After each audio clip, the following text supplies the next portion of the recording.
Hello, thank you for joining me. My name's Colin Davis, and today I wanted to share some thoughts about possible refinements to Army National Guard Infantry Battalion field training exercises, trying to fit that Battalion FTX into a normal IDT drill. So the audience clearly, primarily Army National Guard soldiers, practitioners of warfighting and defense personnel, because they use a lot of resources and lingo that are pretty specific to that demographic. All right, here's what I'd like to cover. We'll kind of do a bottom line up front, a big hand wave of the concept, what I'm proposing and suggesting to refine and how to structure it, and then kind of go back, talk about background, observations, and issues I've noticed, doctrinal notes, what the Army ideally says and looks for, hopefully. Then the proposed structure, getting into that meat and potatoes, major training objectives and value, coordinated instructions, a lot of the details, and wrapping it up as always. So here's the big hand wave, right? How do we take and ideally structure as efficiently as possible the infantry battalion for a battalion level FTX? My proposal is to really break those into two task forces and have them go head on head in something like this: a task force blue and a task force red. Both end up being battalion minus size, but everybody's got a piece to where each part structurally, staff, medical, communication, maneuver, all the warfighting functions are represented there. Something like the main CP can be on one side with the TAC on the other. 1 to 2 maneuver companies plus a splitting of the deco company might be needed. Depends on how manned your infantry battalion is, and then splitting up between HHC and the FSC to kind of lead those other elements is what I'm proposing. All right. Now, a crucial part of this is that I believe that it has to be structured in as much free play as possible, non-scripted. Both task forces are free to think and free to win. There's, again, not a structured, very specific scenario, no specific injects or measles. Let them go and fight and have that be the driver for the learning and the growth. I'm going to switch over to what this might look like. So stand by. All right. So here we go. Box, trace, orient. We've got some training areas, right? Good place to do a battalion FTX. This battalion's chosen a general offense versus defense structure. Okay. Everybody's begun to report to their home station armories off the maps, back at their, local cities. They may have just received the brigade orders, whether it's a frag ord or op ord or whatever, and begin their task force MDMP. Scouts might SP first in order to get out into sector as they generally should.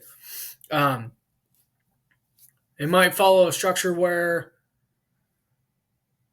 everything in this training area is free game, part of the scenario. Nothing's off limits. That's why you got to choose your training area. So like the ranges, right? The impact zones aren't going to be part of the area. The cantonment may not be part of the area. But anyway, whatever. Scouts arrive and recon the initial assembly areas. So, say Task Force Red's got this fob, and Task Force Blue has this little village and this fob training area as well, right? While everybody else packs up, moves en route to the training area, they are conducting parallel MDMP and TLPs, right? We'll speed up just a little bit here. I'll be moving back and forth as we'll show how this proposal may play out. This is not the way it has to play out. This is just an illustration of how it might be able to go. So they do their good recon. Let's go. And then the next elements that might be able to get on ground are the Delta Company elements. Like I showed, DECO might have to be split between the two task forces. They conduct link up, right? And start occupying in preparation for the rest of the task forces. The recon elements might, at this point, they could be in step 2 of MDMP potentially, and they might be able to get their initial recon guidance. If not, the rest of the task force might have to get on ground before they go out and conduct reconnaissance in zone. As you can see here, we've got the rest of the maneuver elements for Task Force Red on ground. They set up a hasty defense and continue their MDMP. All right, and here we go. We've got the rest of Task Force Blue coming on ground. And then, as you can see, the FTCP coming on ground for Task Force Red. Right, mortars retrans definitely may choose a different place if this is the area they need to defend. Right. Okay. Yeah, everybody's getting on ground, occupying, attack. There you go. Main, CTCP. Right. Okay. So when they get on ground, maybe they do a real quick final, hey guys, recon, here's your initial recon guidance, your intel collection matrix, and your frag horde, get ready to go do great things. We're going to continue doing MDMP. This could be on Friday or Saturday morning, depending on if this is a 3-day or a 2-day FTX. And then we'll jump ahead to recon, getting ready to head out. Okay, got it. Cool. So recon begins doing their zone recon, area recon, recon force, whatever. And here we go. This is one of the great potential opportunities that the FTX of a free play nature can provide, right? These chance contacts, right? Did the analysis, the terrain and enemy analysis by both sides forecast this? That's a training rep value. These small elements, whether they make contact or not, are able to bypass, are able to ambush each other. They get that training value too. And it's unscripted. It's not like, hey, man, we kind of know these guys here. You actually have to force each task force to find the other enemy. This is a step that I've noticed, and I'll talk about more that's often skipped. Anyway, we'll drive on, right? Maybe they got in contact. Maybe they didn't. Maybe they really start to, work on area recon, getting that salute report and sector, the sketches of the objectives, and actually turning and developing a chance for like the blue task force deliberate attack. And for these guys to really be able to do cover, screen, and all the good stuff for that, right? Okay. So they did that. They're doing that. Well, let's keep going just a little bit more. Okay. So after, right, task force maybe, finalizes MDMP a little bit more, and they got going, right? go a little bit slower here. Really give it a chance here. So on the screen, is the screen effective? Were they able to, you know, give notice to Task Force Red, or were they in the wrong spots? Right?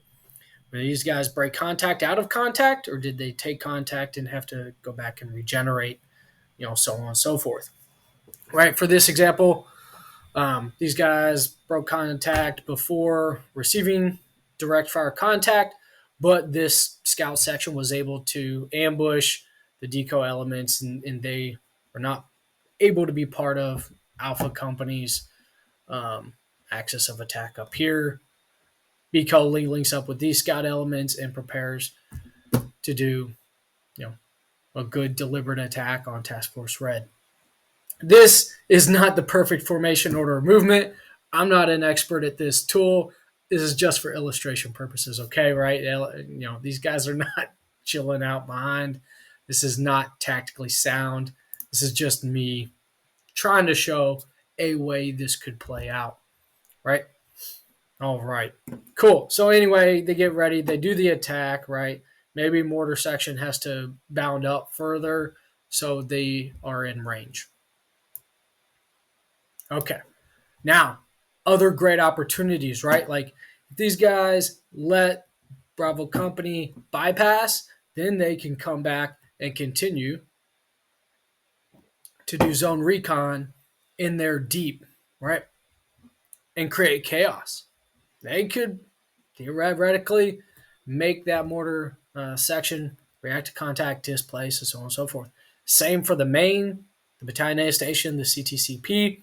Are they pulling security? With the chance of real enemy out there, they might or they might not, and they learn the lesson through pain. That's another opportunity, great opportunity that non-scripted FTX can provide. Okay, let's keep going to kind of the next talking point.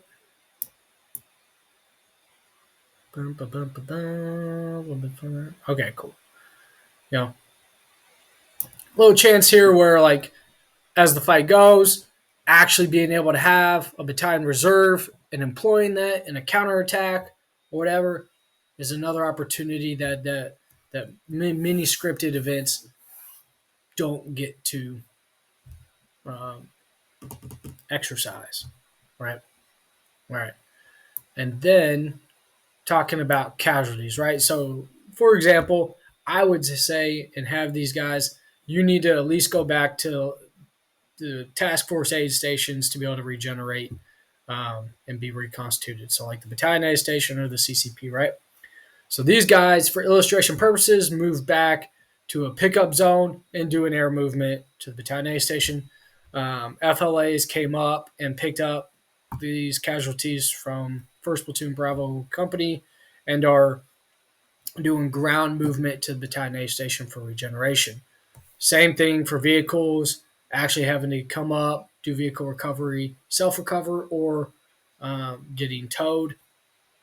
Same for both task forces, right? Like regenerate at that CCP. And if that's in contact and they've got to break and displace, hey, there's the value. They put it in the wrong spot. And so on and so forth. Okay. Having an opportunity for soldiers not to be able to die once in 5 minutes and then be done for the weekend is kind of important, right? Like we do know regeneration processes, even at the CTCs, may not exactly be the right speed that it might happen in a fight. But it is hard to just pass up and say, hey, sorry, soldier, you died and you got no value, the red rest IDT. You don't want to do that. So I do think some type of system there would be helpful. All right. Right. And then, they come back and they get set to do more attacks if they weren't successful. Again, now this is clearly like from Friday into Saturday evening, and by the end of Saturday night, Everybody's culminated. Either the attack is successful, or the defense was successful, or they're kind of into a stalemate. Whatever. I think they're at the end of the last evening. You stop there, let everybody kind of rest and recover, and then wake up the next morning for reverse RSOI and AARs to capture all the good lessons learned and identify things to update in the SOPs. That's the illustration of how my proposed refinement to Battalion FTX could go down. So let's transition back to the briefing deck. Stand by. All right, so that was the big hand wave of what I'm proposing. Here's kind of the background of where I'm coming from, what led me to these thoughts, and so what I've kind of seen over the years, and I've had the chance to observe many Battalion FTXs across the Guard, as you can kind of see. I do fully believe that having some kind of field training exercise is a very needed collective level training event. Like I've mentioned many times in other videos, I have a very much athletic coach type of mindset. And in practice, in most sports, you have full team scrimmages. You have full team practices, right? You have a lot of individual skill stuff. You have some special teams, some small team stuff. But then very frequently, the entire team comes together so the team can work on being good together, putting all the parts together. And they often do that against themselves. They scrimmage against themselves. And I believe that that is a very important part of what the Army needs in our training methodology as well. I think doing an FTX like I'm proposing, it really embodies FM70, principles of training, right? There are some inefficiencies and drawbacks in many of the FTXs I've observed, right? Most fall into the following categories. Is it actually a situational training exercise, a sticks, or is it a FTX? More often than not, it's a sticks. Okay. Full-timer planning. Oftentimes, the full-timers, to their credit, like they're trying to put something together for the scenario to make sure there's kind of a complete order for people to go out and do great things during battalion FTXs or even company FTXs, right, or company sticks. However, there are some significant second and third order effects of training value being lost. Where's the S2 in the fires, right? If the S2 is not part of MDMP in the first couple steps, then there's significant issues, okay? Significant lost opportunities. Same with fires. It needs to be whole team planning. The enemy being hamstrung, they are given a very specific scenario, task, and purpose, be at this place, and they don't really have the chance to think for themselves, one, or have an opportunity to actually win. They're not resourced properly to win. A lot of FTXs or sticks for battalions are not really multi-echeloned or combined arms. Oftentimes, the scouts may or may not be integrated. Okay, they may not feed the operations process. Retrans often is not in there. Having everybody there trying to do combined arms, whether it's mortars, getting engineers to come to the drill, and so on and so forth. It's not quite as integrated as what we'd like to see. For the whole team to be able to become better together, because the whole team's not there. Poor task C resourcing. This is something I've noticed during the FTXs, during all IDT training, and during other collective training events like at XETC.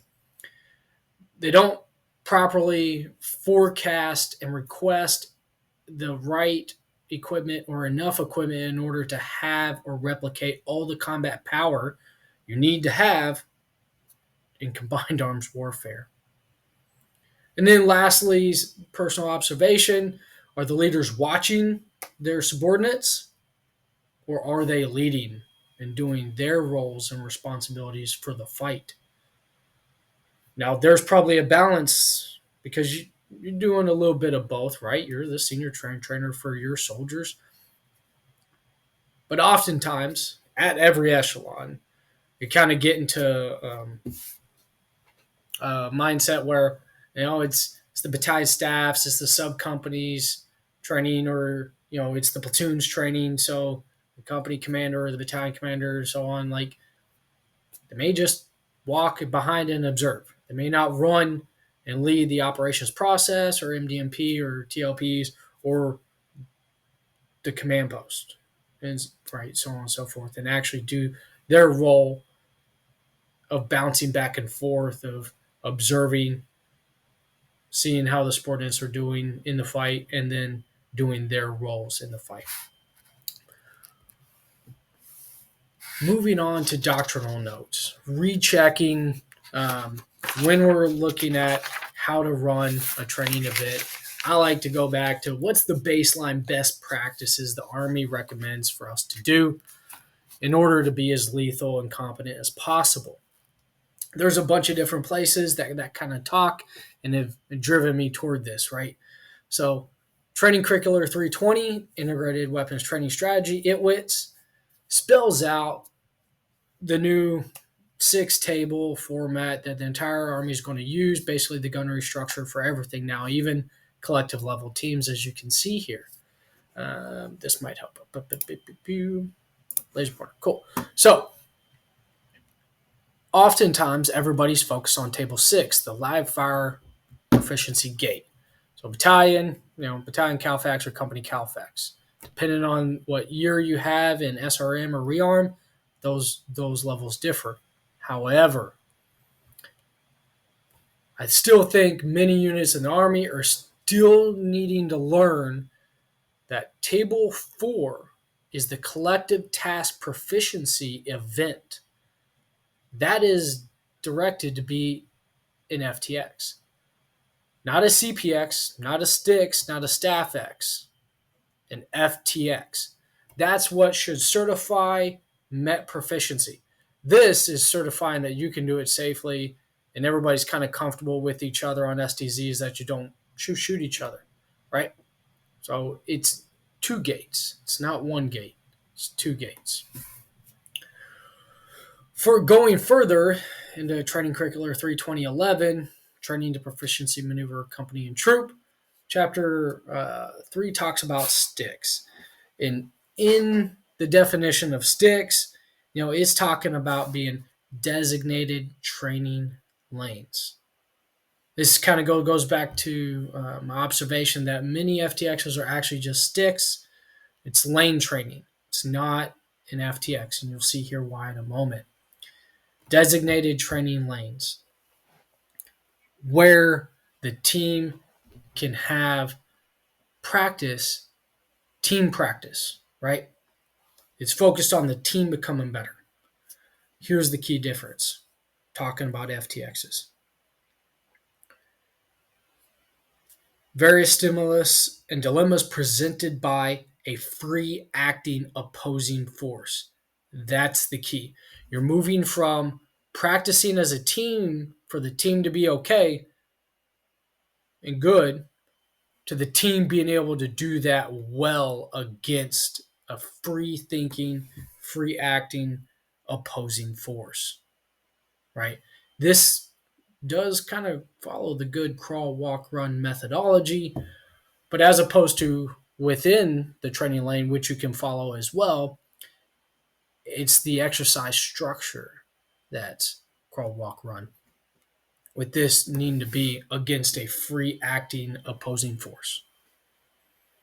And to further uh, go on this, um, this is a recent update to AR 352, the OE and opposing force program. It talks about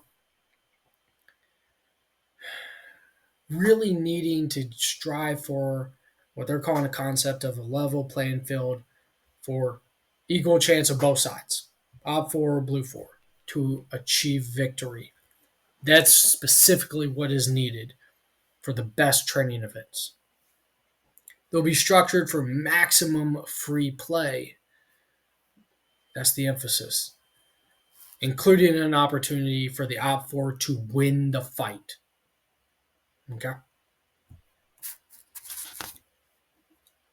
And then, as we're kind of talking about Battalion FTX, I do want to kind of touch on a little bit of Staff X and CPX, right?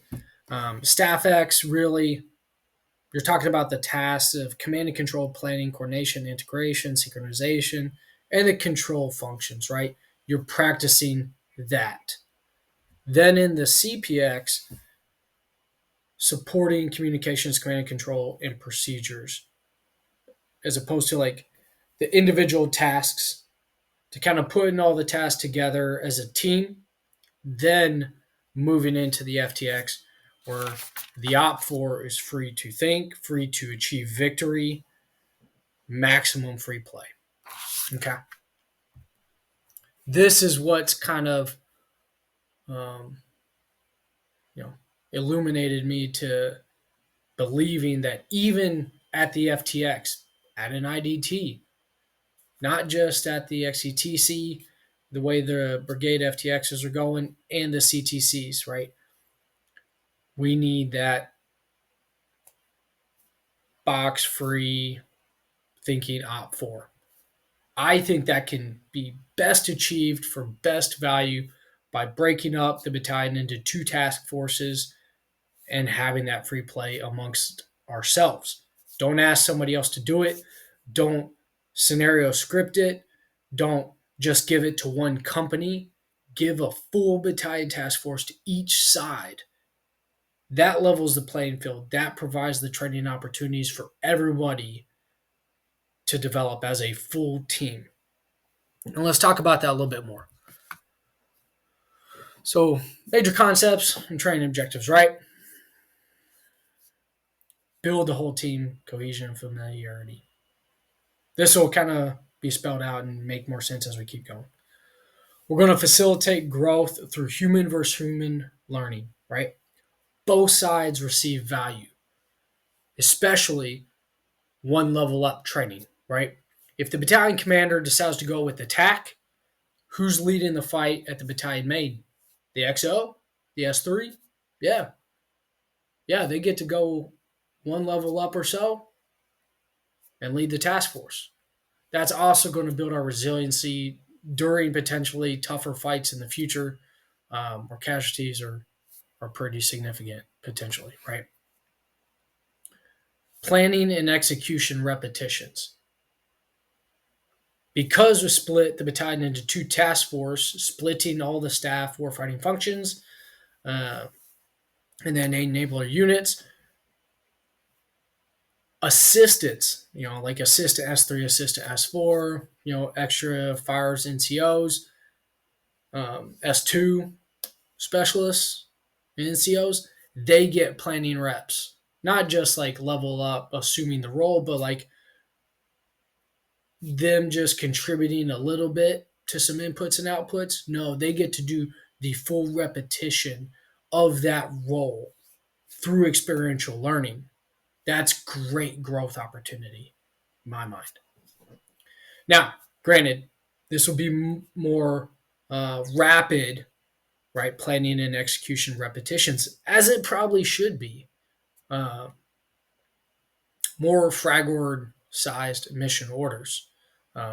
Maybe a base op board, or at least IPB, IPOE now, and then very quick frag ords for getting after execution.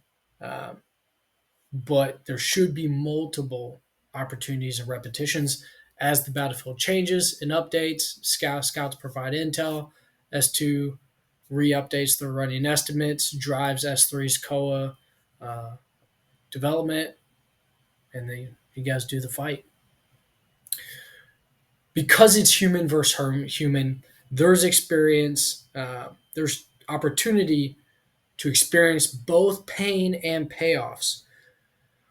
Oftentimes, right, the Army Light likes to learn through pain, but I think we can do better at learning through payoffs. If you conduct good analysis, you are disciplined through your battle drills, doing security, doing your good priorities of work, that should be able to be paid off, right?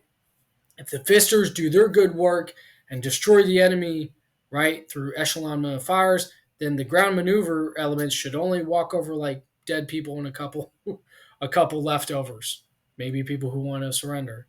That's fine. Let them learn through what right or excellence could look like. Don't just let everybody learn through pain of sucking. It's a little bit of both, and I imagine this type of structure will bring out both. A key point last here is there's no rear areas hand waved. Once you've got the boundaries of the exercise, it's live in there. So any vehicle recovery elements or FLA elements, if they get ambushed, and they're getting training value there too. All the CPs are potentially exposed. Talking about some coordinated instructions now, details of how this might be structured, thoughts, ideas to help make this happen, right? You could have different scenarios, general scenarios, right? In offense, defense, the Coffin correlation of forces and means, 2 to 3 to 1, right? Okay. Alpha Bravo versus Charlie. Split up Deco. There you go. Split up scouts. Give snipers to somebody. If the battalion's really hurting, right? Okay. Alpha Deco versus Bco or whatever, right? Or or if this is a squadron, you can design it and shape it to what you might need for that. If it's a median engagement and you can split the battalion in half, do that. If you need to practice a delay, do that. But aside from the maneuver elements, the companies, care should be taken to split and task organize the warfighting functions evenly. Like I've kind of talked about in the major training objectives and value, you need the staff to be kind of a team. So the whole team can practice. So ideally, one whole team and one whole team.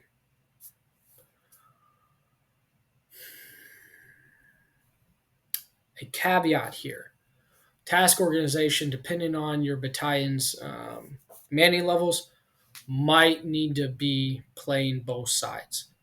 I can see situations where the fire cell might need to play both sides, both red and blue, kind of like a little bit of white.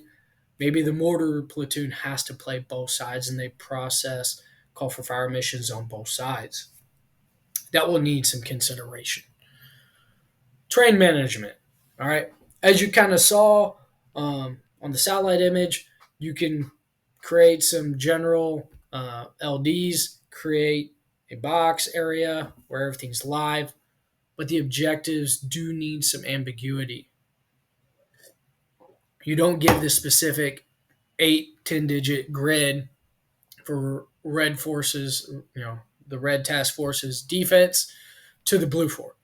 You don't give them that.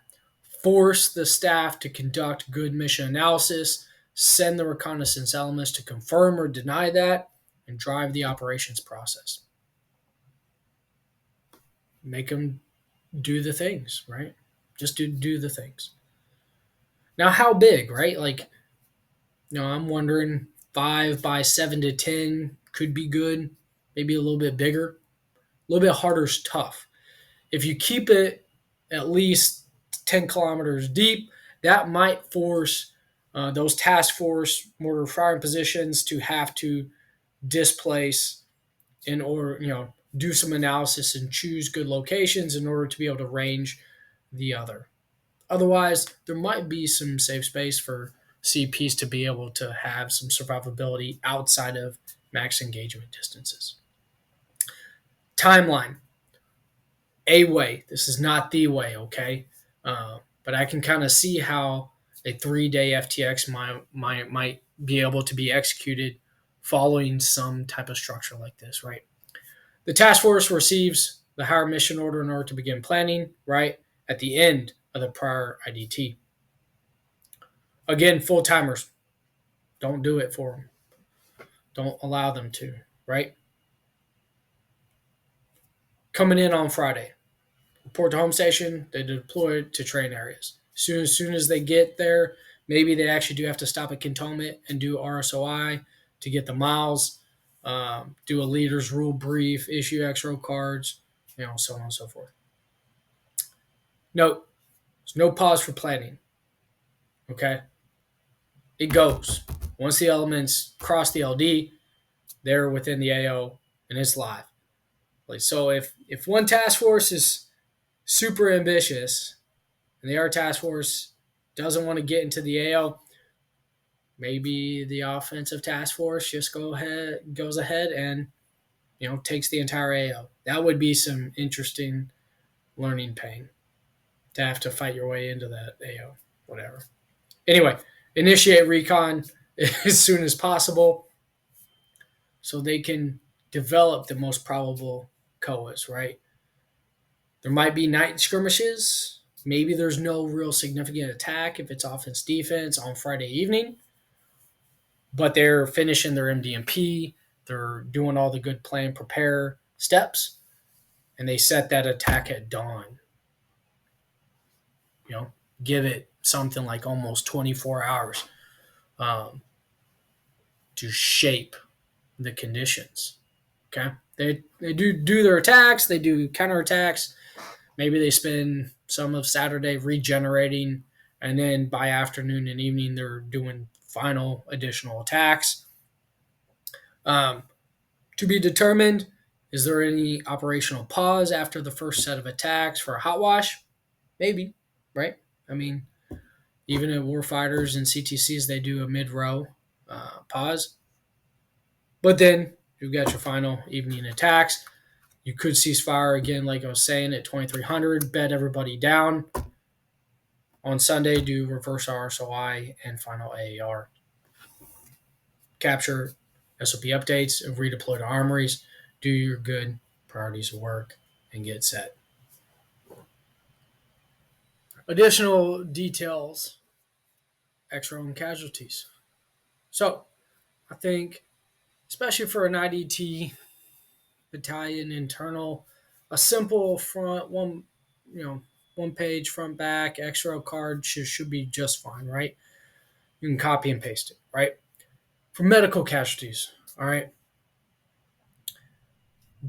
wounded and killed, like I've said, need to be evacuated back to the first roll 1 in order to be regenerated. Again, that provides the opportunity for both them to do tactical training on if they get ambushed, react to contact, or do good route analysis and so on and so forth. And it also forces, the med sections to do their good work, triage, and so on. I'm a big fan of the GTA 811015, the casualty cards. They've had some good updates over the years, right? Because as you can see, right, on one side of it, they give very specific good visual issues, let the soul kind of tells the soldier what they can do, but it provides the medics and PAs and everybody, a lot more information on items that they can get training value from.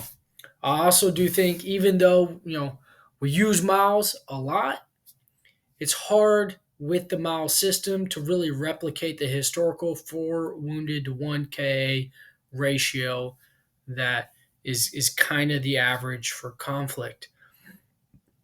That needs to be done better. These cards, I think, help facilitate that. Like I did mention, vehicles, mobility, catastrophic kills need to be recovered. Normally they would go back to right like the BSA and farther, but for an IDT, you do have to kind of keep it controlled and at the appropriate level. That's where I think you would go for regeneration. It would cost time, and you'd work through some of the systems there that the mechanics and the FSC can do for you. Communications, SOI type stuff. Um, Channels on both sides need to be developed. There's almost a third, right? A white or full net type of side, um, especially if an element has to play both sides. Like I previously mentioned, the fire cell in the S3, they may need to have a red fires net, a blue fires net, um, in order to process fires for both sides. Right. A lot of integrity needs to be relied upon for not cheating. Um, that is a potential friction point. Additionally, you probably need additional comms plans for a general communication between both task forces, so they can troubleshoot adjudication or actual soldier injury, the real world. Um, Now, I'm sorry, I didn't mean that to sound any way. It's just, generally the normal medical processes and procedures are just fine, right? Just, the most expedited way to take care of that soldier is just to do, the CLS, the medic, and the FLA to just do what they do. Maybe they bypass the battalion aid station and they go right to the nearest hospital. Um, if it's or whatever range control procedure you have, but like it's a normal process. You don't need to deviate from it. I've noticed in training exercises they deviate a lot from just doing the systems. And back to talking about communications. Shoot, man, I would even identify it same as I would in like an SOP. Um, FM signal text. You would do a pace plan for it. All right, evaluations, observer controller trainers. You can conduct this internally, right? That's what the you're right. Open net would be able to help troubleshoot. However, it's going to be slow. It doesn't facilitate quite all the combat power or regeneration, especially if you're able to do the Miles system as fast as possible. That's where the third party OCTs come into. For a battalion FTX, not just coming to coach on the weekend that Ops Group Wolf and First Army CABs come to do of a couple personnel, but for both task forces, you probably need 26 to 29 OCTs and probably 4 to 6 personnel from the Mission Command Training Support Program. That gives the opportunity for personnel to be at every echelon, split like enough people with each of the scout task forces to provide coverage to help adjudication, regeneration, but more importantly, the biggest value is the contextual coaching, right? That has always been the biggest value. I think we've helped, my experiences at Ops Group Wolf, when we go with our partner, National Guard elements, our brother and sister National Guard elements. It's being able to talk to them like, hey, I remember when I was in command of DECO, first of the 151, and we had these type of issues or similar situations during IDTs and AT. This is one method we did, right? It's very similar experiences, and that coaching can help shorten everybody's learning curve faster. At the end of the day, especially in the National Guard with the finite number of training days, cutting down the learning curve is significant. That affects readiness. Leader and unit competent readiness, not necessarily maybe just the shooting qualification or number of CLS metrics, but how competent leaders and full teams are. You got to shorten that learning curve. Coaches help provide that, right? They very much can help with DTMS logging because, right, again, I'm proposing a free play Battalion FTX. There are no for sure uh, injected TNDOs, right? There might be some general ones, right? TLPs, MDMP, maybe, attack, defense, but there'll be a lot of situational ones. React to contact is going to be situational, doing a cover or counterattack, and so on and so forth. That the OCTs will be able to look those up on the fly later on or during the hot washes or afterwards on touch and base in on ATN and CATs to get those for everybody, film in, upload into DTMS to show and track that proficiency. Because remember, that's table 4, collective task proficiency. That plus the live fire gates is what certifies units. Aside from the post mob locations where you can do your events and create a memorandum. Awesome. Okay. Tech support, right? In addition to OCTs, you probably want like the state crows maintainer there or the miles maintainer to come out and so on and so forth, right? Like there's a bunch of other contractors and tech support. When you have the full team together to come on out, that's from my own personal experience of Battalion FTX we've had, and it was good to have those personnel on site. All right, ammo, Task C. I come to Army training with the following perspectives. How can we replicate all combat power options? If it's provided to us in FMS Web, or it's something we can draw Class 5 or expect to be allocated in theater, that's combat power. And the Army expects us to be able to provide combat power. Our bosses at each above echelon looks for X type and amount of combat power from like an infantry rifle company to be provided. So the next question of that's like, what's the amount of special weapons in Class 5 the unit is supposed to have? What's that basic combat load? What's the baseline understanding so you can know if you are providing combat power or not?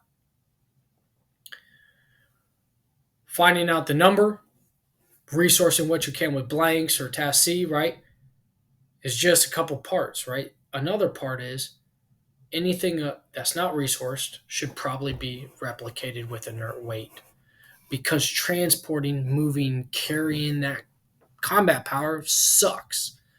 It's got training value in its own to figure out how to do it, whether caches or trailers and speedballs, everything. Here's a good example, right? The infantry squad, right? Either two, aside from the commanders determining what the SOP or the Class 5 needed for that mission is, baseline 2 M72 anti-tank weapons, 136 AT4s, or bunker defeating munitions per squad. 2 per squad. We've run into weapon squads who think that AT4s belong in there as opposed to a Gustav or a Javelin.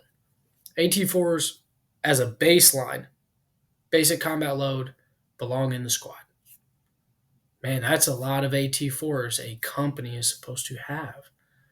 That's a lot of AT4s to request from Task C. I've yet to see enough elements request the proper numbers. And if you can't get them, Then again, the inert weight. You know, for me personally, you see, I've got those other videos. Cut logs, get logs from like Tractor Supply, and create missiles out of those because it is a problem to figure out. So items like at West rounds, CCM, CK, right? The sim rounds. If you're going to have a general AO that's real close, okay? Blanks, grenades, flash simulators, flares, star clusters, right? All the TADs, the field tactical trainers, TOW, JAV, MAWs, AT4, Claymores, APOBs, man portable line charges, MOPMs, right? Especially the engineer stuff, right?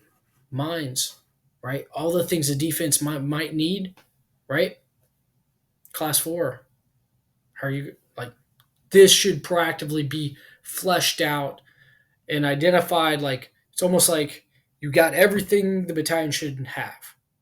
Then it's a column like what are we going to resource this drill with blanks and at west and so on and so forth. What's going to be task C, and then what's got to be inert weight for the total. Should almost be a balance sheet because indirect fire replication, um, all the entire process and the simulated effects need consideration. All right, kind of talking about next level things you also can consider civilians on the battlefield, right? Do you have a family day where brothers and sisters and cousins or, you know, uh, other personnel can come on out and role play civilians on the battlefield, especially in an urban area, right? Boy Scout troops would probably love to do it. I think a bunch of veterans in retirement homes would love to do it. Give them some extra Miles H harnesses. Let's go. Um, the creativity for something like a Battalion FTX that could provide and do some community stuff, I think is there. Add that complexity. Other friction points, right? Like counter UAS, you need the asymmetric threat tactics um, support program. I forgot the P um, for more quantity of UAS needs to be considered and proactively coordinated. And then again, right, same as any box, personal accountability. After actions and direct fire contacts, right? Administrative requirements. You're always fighting to train, right? Just as FMS says, because things will pull people out, and you'll probably have to fight even more reduced than splitting the battalion task force in half. All right. In conclusion, though, refining the battalion FTX to be an internal force on force model can provide a couple great things. And that is what I'm suggesting and proposing for leaders and personnel and units to consider. It can provide greater training opportunities for all elements, staff sections, soldiers, leaders, everybody, um, to get more training opportunities, more repetitions, the good old sets and reps, right?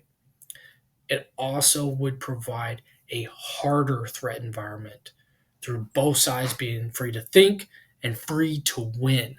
Our training has to be the hardest it can be so we're good enough to go take the hill and bring everybody alive, right? And to help protect Americans and any other innocents who ask for it. That's why we need to be really good. That's why our training needs to be really hard. All right. Thank you for your time. If you're still here and you've seen this long thing, thank you so much. I appreciate the time. Please write down any comments you have, any thoughts, and let's keep refining this.